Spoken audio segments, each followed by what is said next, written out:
Welcome to another episode of Chamber Champions, where we talk about all things chamber and events and championing your chamber.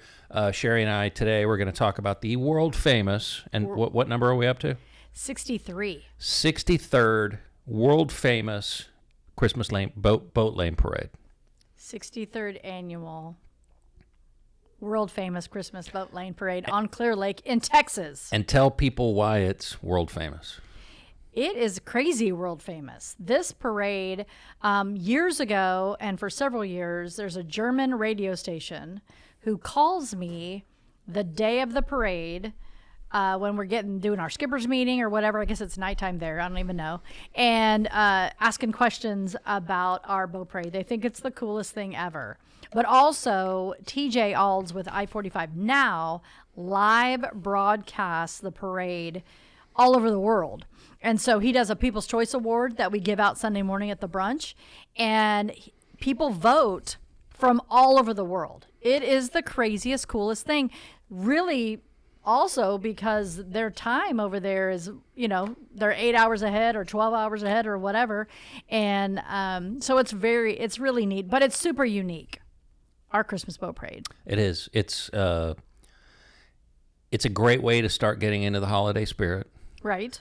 The fact that we live right here with this big body of water and to make that connection with the holidays, and it really is a unique event. It's a great event, and it is one that brings together all 9 cities. This area is crazy.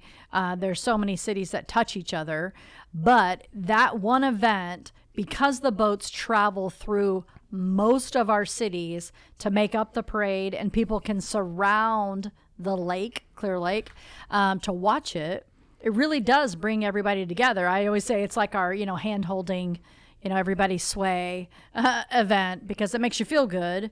Now, not all the boats are decorated Christmas, but they use Christmas lights, which really makes you think of the holidays. Now, you have judged the parade now for several years.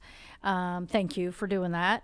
But it makes a difference because you see how unbelievably creative people are. The creativity is through the roof. It's out of control, but you can be in the parade and do one string of lights, and it's wonderful. And it looks pretty out there because it's dark and they reflect off the water. It's a beautiful evening either way. But some people create the most amazing things. I was just telling somebody about this the other day who's not seen our parade before. And I said we've had someone build a jet airplane. We've had out of lights. We've had a space shuttle. We've had a giant Christmas tree that had a train that looked like it was going around the tree. One of the big sailboats. I think last year I saw a Kiss boat, Kiss the rock band. Kiss the rock band, of course. Yeah, so it's not just Christmas stuff, right? Like we get Houston Texans and the Astros. The Kiss one was great. We've had Elvis because people like to do costumes as well.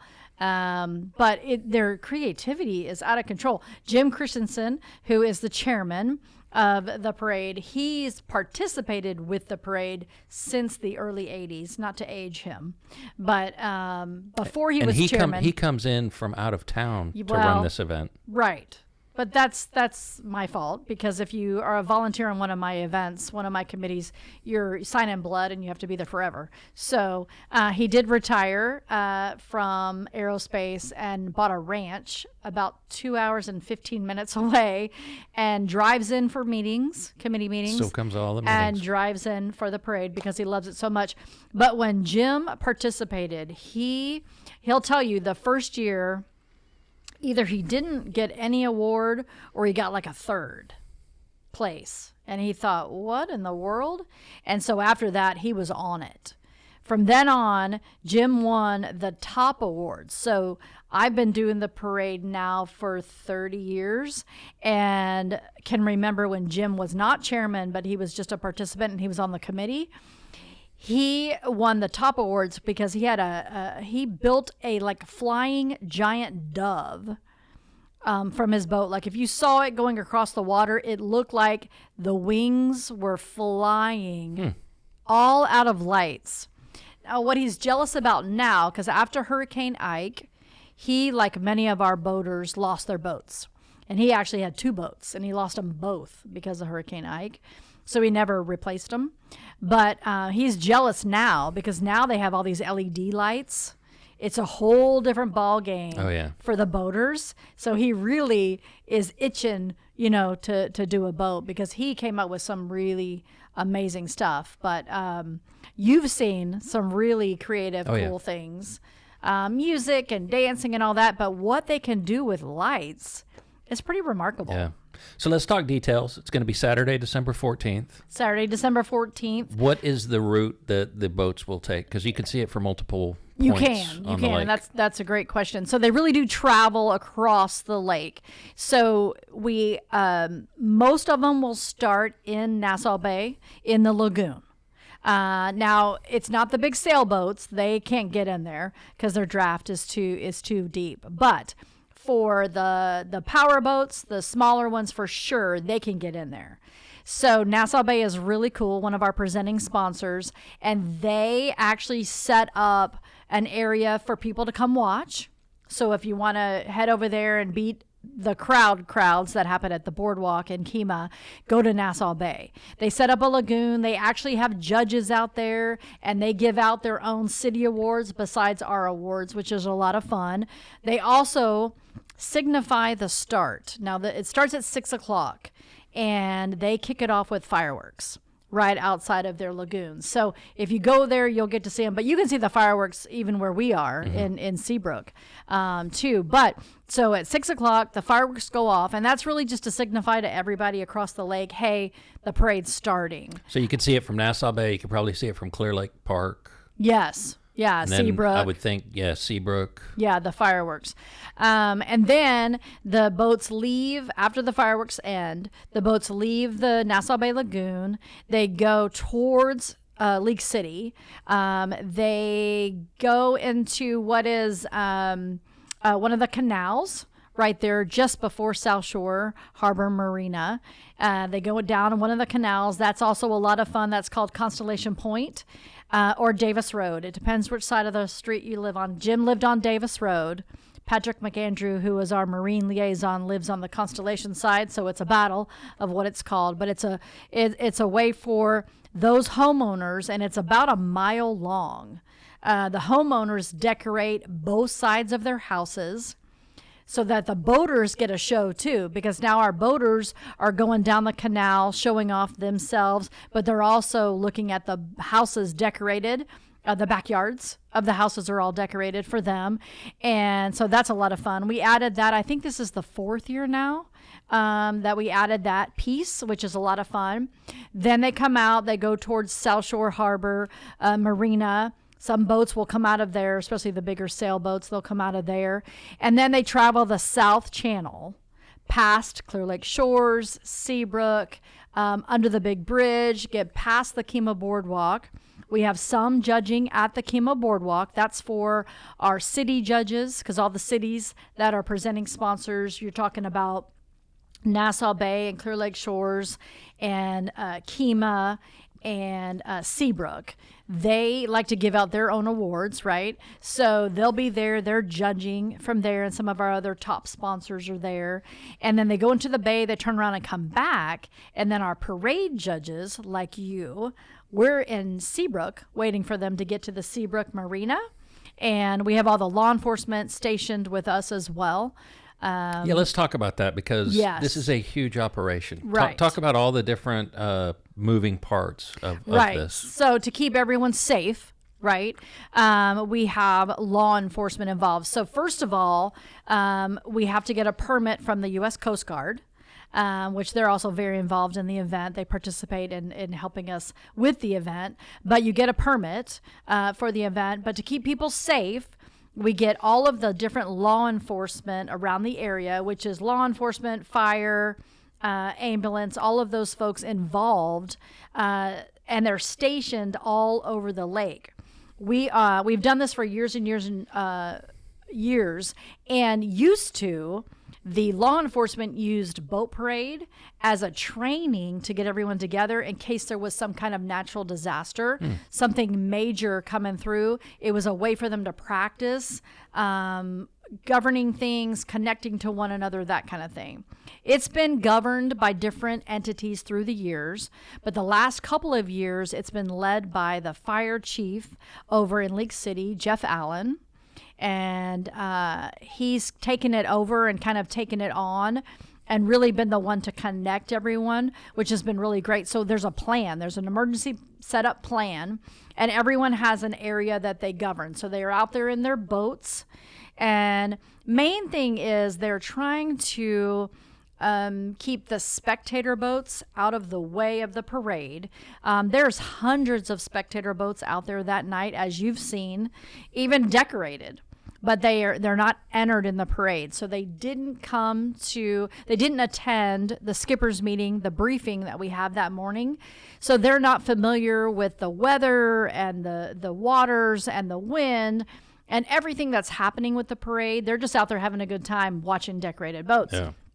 So the law enforcement's super important because they're, one, trying to keep our boaters safe, keep everyone safe, because the spectator boats also don't get the lecture about not drinking and driving your boat. So they're keeping everyone safe. They're trying to keep the spectator boats out of the channel so that the parade boats can go, because this is not like a street parade.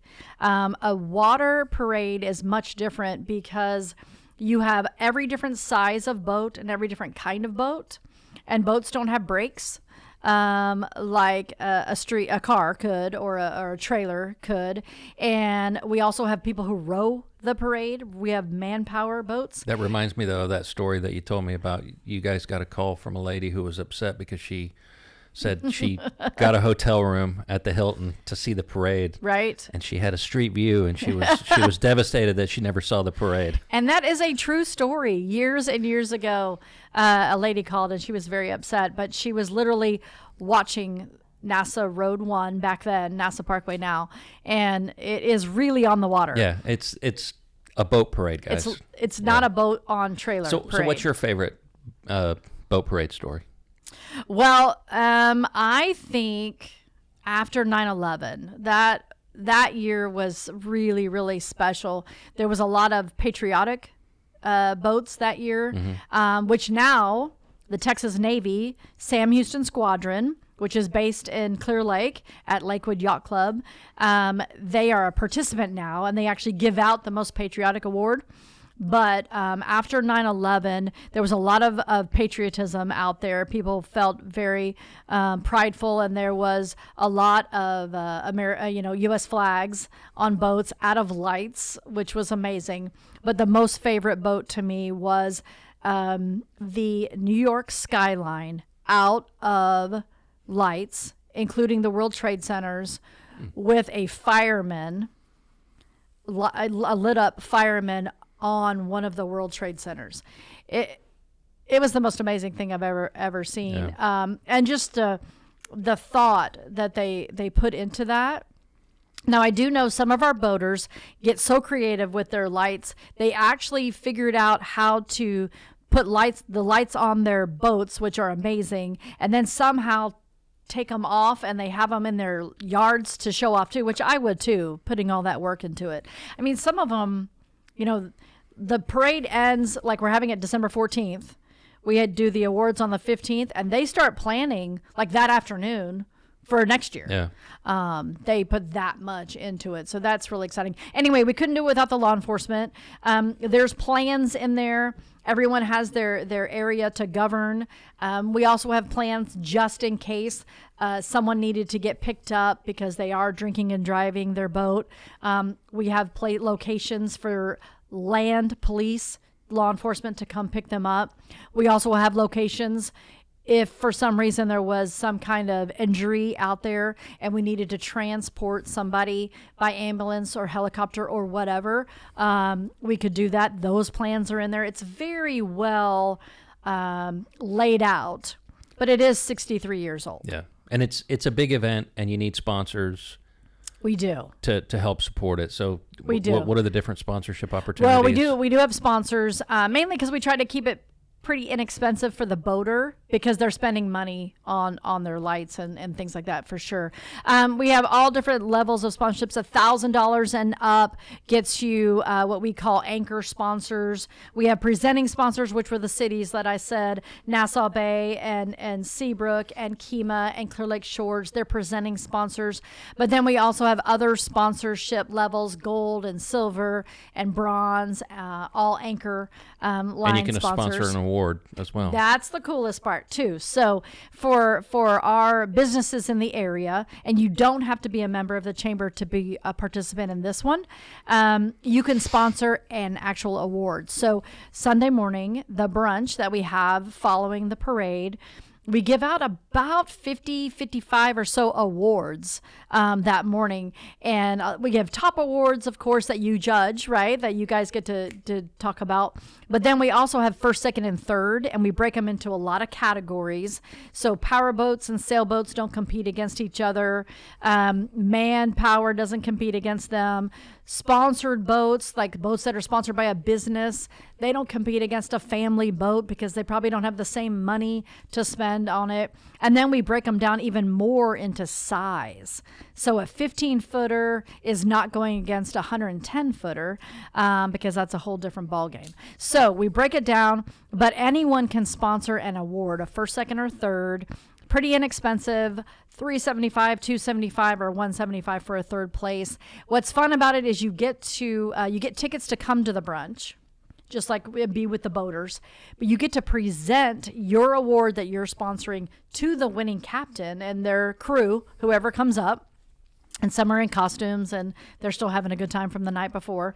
You get to get in all the photos, and then your company name, your business name actually goes on the award forever and ever. So people's business names are on people's awards all these years, which is really, really a fun thing to have, and to know that you're their history, like you've just created history for somebody else. Well, and for those that haven't seen it in person, I highly recommend you come out, find a spot on the lake somewhere at least to come see this. The creativity is through the roof. It's going to put you in the holiday spirit, and I'm looking forward to another great boat parade. What's your favorite boat so far? Oh, I don't know. They're all a blur when you're judging. It's so fast paced. You all you've got time to do is look at it and start scoring. So I don't even honestly, I remember the Kiss boat last year. Yeah, it's pretty. For a boat parade, it's pretty fast paced. It's pretty fast paced, right? The fun thing about where we are, though, since we judge our part from Seabrook, we see them heading out towards Kemah, towards the boardwalk. So we kind of get a view of them, and then we get them on the way back. But what's really neat is at the brunch Sunday morning, is we have a photographer out at the boardwalk who takes pictures of all the boats. Saturday night after the parade, when we come back to the chamber to tally up all the scores and figure out who won what, we also have somebody on the committee, a volunteer, who then takes all of the pictures that were taken and lines them up so that one Sunday morning when I announce a winner of whatever category, there's a screen and the picture pops up. So that's really neat too. One, for all the sponsors that are there, but two, it's neat for the boaters because they're not really looking at each other. They're looking at their boat, so everyone can ooh and ah and get to see. Yeah. So that's how I have such a memory because I get to see them. Well, and it's the same people doing it every time, right? I mean, it's kind of a fraternity. They do it year after year after year. Many do, yeah. It's about 50-50. 50 brand new people, first timers, right? And then others that have done it for a long time. We call them old salts. If you've done it 10 years or more, you're considered an old salt. But we have some boaters who have done it more than 30 years in the parade, which is pretty exciting.